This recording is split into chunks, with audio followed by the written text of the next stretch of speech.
Hello and welcome back, all my Dragon Ball theorists. While writing this video the other day to discuss the glaring predicament we have in Dragon Ball Super of there being two Omni-Kings, I had an epiphany and came up with the video I wrote instead about how Merus was the answer to that problem.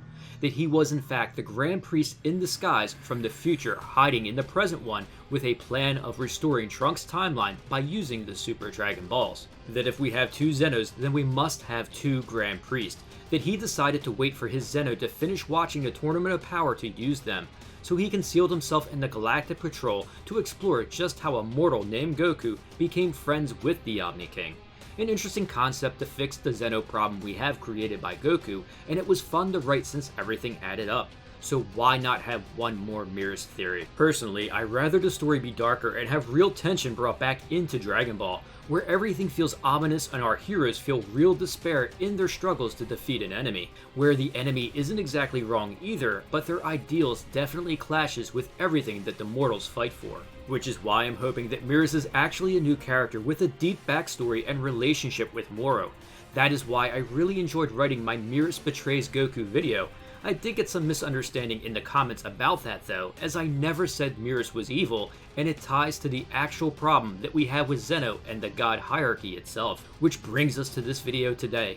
Do we need to do something about having two Omni-Kings, and should this god hierarchy actually be changed? Even if there was only one Zeno, should we end this archaic system of control that they set up for all life in the multiverse? Where at the blink of an eye, Zeno can decide to erase everything in the universe, good or evil. Is there a silent hero that will stand up to the system of control and attempt to change it? I said in my Merus Betrays Goku video that it was revealed to Goku in the time chamber that Merus was from an erased universe and Moro was his god of destruction. That they are both trying to create a god hierarchy that doesn't have angels being a prisoner for all eternity, where some all-powerful child can wipe out all life in an instant and they have to sit back and watch everything unfold. That all life in the universe should truly be free. So if this is really Merus and Moro's plan, then in the time chamber, Merus does in fact betray Goku. Is he evil? No, of course not. Let's look at this another way. Is Beerus evil? If the god of destruction destroys a planet, is he not solely filling out his function in the universe?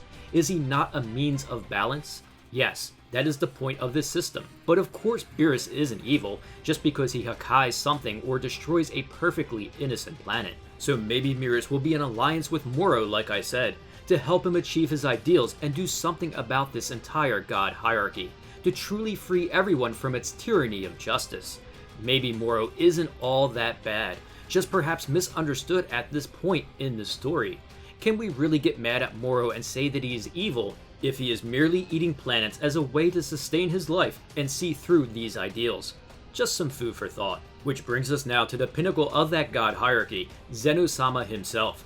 We actually don't know when Zeno became the Omni King or what existed and how were things run before he was put in charge. A common misconception is that Zeno created everything, and that just isn't the case. We haven't seen our tiny destroyer create any life, just do what he was intended to and be the absolute means of control over the multiverse. In fact, Zeno came into existence. He was born and was placed as the Omni King. We even have proof of Zeno's birthday and when this happened. When the Grand Priest arrived to tell everyone when the Tournament of Power was taking place, he stated it would be on the 3,135,500,603rd day of the King's calendar. The King's calendar represents the existence of the Omni King. All this time ago, on day 1, Zeno-sama became the Omni King, and thus the King calendar was created to mark this event. That is what calendars do. So we don't know what the universe was like BZ, the abbreviation of before Zeno. It did exist though, and we refer to this as the time immemorial, a time before time or so long ago that no one has any knowledge or memory of it. I imagine that this wasn't the best times for the early multiverse, and perhaps there was an all-out war between angels and demons trying to decide the fate of the stars. That would be an interesting story, and I do hope they share with us one day how Zeno became the Omni King and who actually created everything. Perhaps Zeno was created to end this war in the time immemorial. Perhaps it was the only thing they could do to achieve victory and give us the god hierarchy we have today. So the current system might not be the best when looking at it through our hero's eyes or the eyes of mortals. It was just created because it was needed all those millions of years ago. So maybe it's finally time for an update to this old system.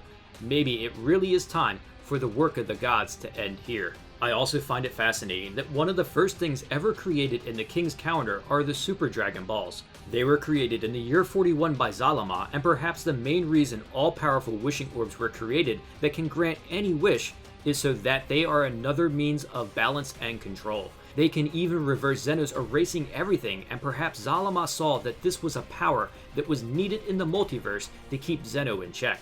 Honestly, I can't think of a better reason to create the Super Dragon Balls, especially so close to after Zeno became the Omni King. They came into existence and are a means to effectively counter him. Maybe Zalama was instrumental in helping set up everything in the multiverse. I mean, he does have the power to actually create something that can grant any wish. It will be very interesting to see when and how they decide to incorporate Zalama into the Dragon Ball Super story. He is a being of mystery and perhaps actually is the true one above all. I digress, let's talk about what we have in place and whether or not we should change it, since it was a mantra being echoed through the entire Tournament of Power, that the work of the gods ends here. Many thought that we would see a new god hierarchy, that mortals would rise up to show them that they do indeed have the power to change the multiverse, that the gods' rule over them would end. We didn't quite get that, but mortals did win a battle on that day, and with a wish restoring all the erased universes, it proved to the gods just how far they have come, that they are worthy of existence among the stars and shouldn't be erased. For now, of course, we still have Zeno sitting at the helm, and to make things worse, there are two of them. One Zeno can easily point out to the other one that this is boring and cause destruction just for their amusement. They can do anything they want, and while the Grand Priest might try to steer them in a particular direction and make sure they are actually entertained, they still can erase everything if they really want to, and we've seen it happen to an entire timeline. So while it is handy to have this Super Destroyer around, there isn't a guarantee that you are actually safe. I am sure Beerus doesn't want to live the rest of his existence in fear of Zeno either. If we remember when Goku was wanting to visit Zenchan to hold the martial arts tournament because he wanted to fight, even Whis advised against it as there is no telling what might happen. Goku inquiring why, there might be someone really terrible, which Beerus quickly corrects Goku and tells him that Zeno-sama is the real danger. Zeno might be innocent and noble, but that innocence makes him dangerous. Beerus even goes as far to threaten Goku and state perhaps he has been too lenient with him. The danger of Zeno-sama aside, your naive nature could be a menace to the universe. This is about the most serious we have seen Beerus, and it is because of the danger Zeno imposes on the universe. When everyone lives in fear of one being, it breeds a natural resentment and desire for this tyranny to one day end. This is why hierarchies get overthrown, because everyone that is oppressed by them eventually rises up to defy them. The issue is, who can really defy Zeno, and he was obviously put in place as the ruler of everything to make sure this could never happen. I don't doubt that gods have tried though, and perhaps that is why the previous 6 universes were erased. Their gods of destruction were secretly planning a coup to end this existence and fear they had to live in. Perhaps Zeno found out before they attained a means to actually overthrow him and erase them all in an instant. Regardless, there will be mortals and gods alike that wouldn't mind seeing Zeno removed from the position as Omni King, to be able to reshape the multiverse to their desires. As the story progresses in Dragon Ball, this is something that will happen, or at least a story around this. Even in Super Dragon Ball Heroes, we have Hearts trying to do just that, to overthrow Zeno by using the Universal Seed. If mortals or gods see an opportunity that Zeno can be overthrown, then why wouldn't they do it? Zeno isn't evil, but as Beerus says, the real danger is his innocence. Is Zeno really fit to be the ruler of everything? Is it time for a new hierarchy to be born? Perhaps main villains like Moro will only point this out to our heroes, that a better way can be established where they don't have to live in fear of being erased at any moment. Maybe Moro isn't a villain at all, because he's the hero the universe deserves, but not the one it needs right now. So we will hunt him, because he can take it. Because he's not our hero, he's a silent guardian, a watchful protector, a dark knight. Obviously I took that quote from another story, but it applies, since the system itself in Dragon Ball isn't the one that is good for the gods or mortals. Maybe that is why Merus is really on Moro's side, despite being in the Galactic Patrol.